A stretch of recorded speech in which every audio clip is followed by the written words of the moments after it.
When I was 7 years old, I was held hostage for an hour and had to be rescued by SWAT, and this is my story. My dad had been mentally ill for a few years, and it had gotten really bad.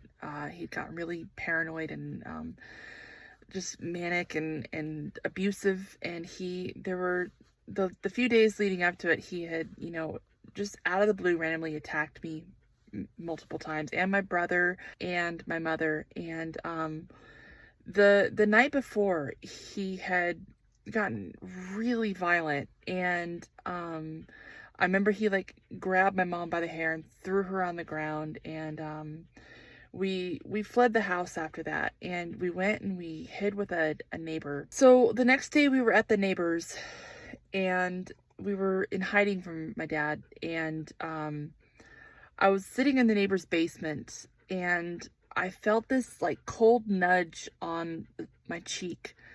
And my brother was down there in the basement with me, and I thought that when I felt the cold nudge, I thought that my brother had like touched a cold spoon to my face or something. So I was a little annoyed when I felt it.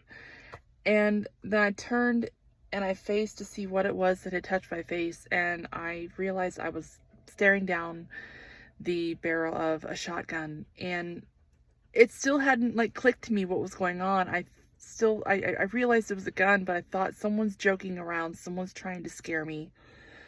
And then I heard my dad's voice, and as soon as I heard his voice, I knew, oh no, this is bad. I'm in trouble. This is really bad.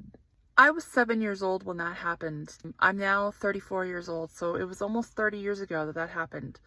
And now I've just written a book all about that experience and many more. And so I'm starting to share those stories on here, hoping that you and others will see these stories and want to hear my whole story. So check out my book now on Amazon.